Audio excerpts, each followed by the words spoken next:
Ladies and gentlemen, I am back again. It's Bulldozer TV with the latest on the top 4 race, which is going to be a top 5 race, and then the relegation battle in the Premier League.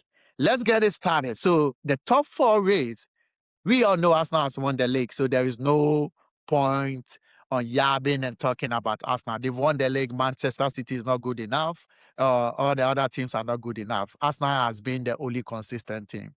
So they have won the league, and kudos to Arsenal, champions of the Premier League in 2025 and 2026 season. But then it is the top 4 race, which at a point was very, very spicy, but is beginning, the gap between the top 4 teams also is beginning to widen. So the teams trying and fighting for the top 4 race in order to be in the Champions League is Manchester United, Aston Villa, Liverpool, and then Chelsea. And that is in that order. Manchester United now have a 7-point gap to Chelsea, who is in the 6th position. And then they have a 1-point gap to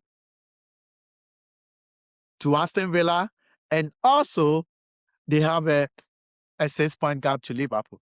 Let's be serious here. Chelsea and Liverpool are the worst of these top 4 teams. They are the worst of these 4 teams that are going for the Champions League, because Liverpool cannot buy a win, and so does Chelsea.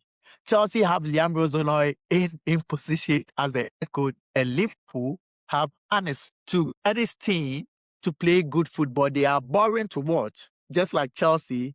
They are so boring to watch, and they have been firing blanks all season. The first 5 games of the season, they were winning by late goals, and everybody, including me, were like, okay, once they gel up, they are going to be unbeaten. And they've never gelled up since today. So they are fighting, and they lost this week to Brighton.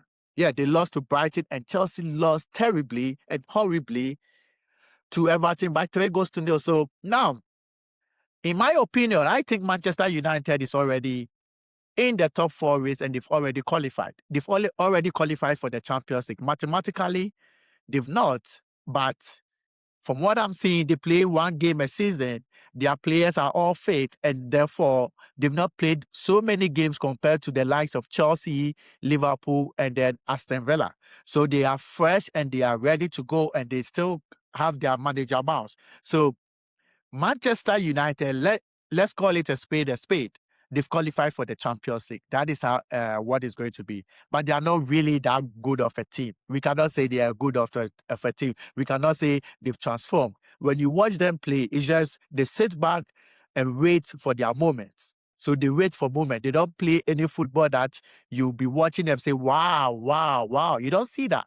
It's all about sitting back and waiting for the counter. And they have very fast players like Brian Mbeumo and Cunha, and then Ahmad. But we saw of late, their tactics are being, what do you call it? Other teams are catching up to their tactics right now.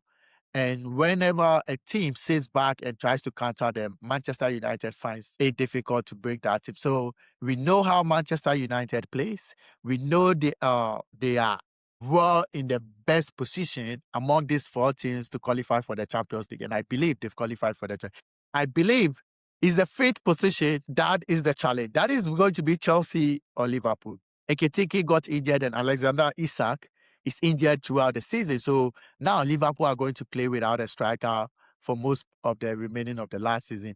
And also we know Salah is not the Salah of age. I've always been talking about Salah, saying that he's a moment player. He is a moment player. So whenever he doesn't have that moment, he's useless in the game. And we've been seeing it throughout the season. When he doesn't score or assist, he's totally useless. He doesn't defend. He doesn't put fear in the opposition. His only fear is to score goals. So that is why throughout the season, there have been talks about Salah, because he's not having the moment that he used to have. His game has always been moment, scoring goals. That's it. Apart from that, he doesn't totally contribute to that. Of course, the contribution is the goals, but other aspects and nuances of the game, he doesn't do it. So when he's not scoring the goals, he's totally useless. So, and he's not scoring the goals. So Liverpool is in a total mess. And Chelsea the least I can say, the better, because we are a mess. We have a PE teacher in Liam Rosenoy. As I keep on saying, the players are not ready to play for him. The players have lost trust in him. He has lost the dressing room. But then the stupid board and the sporting directors will not want to sack him. Why? Because when they sack him, they know they've made a terrible mistake. And people don't like it. And they wouldn't like it for everybody to come at them. So they are still going to maintain him. Yeah. They're still going to maintain, because once Chelsea doesn't qualify for the Champions League, they wouldn't be able to attract the players they want. And we already have financial burden already. Buying all these young players and waiting for years and years for them to develop. We've seen Enzo Fernandez already rambling and talking about how he was disappointed that Maresca left. And he's one of the core players of this Chelsea team. He's been in that club 3+ years. So when he keeps on saying this, and when Enzo Fernandez leaves, which I believe, if somebody brings in £150 million, he's going to leave. But that is a big ask of money for anybody to use to buy Enzo Fernandez. Madrid is the only team that can do that, or maybe a Saudi team. But I don't think Madrid is going to want to pay £150 million for Enzo Fernandez. So the only good thing about it is that Chelsea put their players on a long contract, but it is dire. This Chelsea team is there. So, and Aston Villa have been losing and losing, but you could see their players are getting back. They won today against West Ham, who also have a resurgence. But then they have Tielemans back, they have McGinn back, and they have other players back. So their team is getting back at the right time where they needed it. So Aston Villa, I think the top United has already qualified, and it's going to be between Aston Villa, Chelsea, and Liverpool. But Chelsea seems to be likely to miss the Champions League because of what we have there, that wood we have there. That's DI higher in Liam Rosenoy. We have there as a Chelsea. And Manchester United, a little point on Manchester United when they said they should have had a penalty against Bournemouth. Yeah, they should have had a penalty, which I agree with it, but then they've had dubious whistle against teams for them, against Crystal Palace.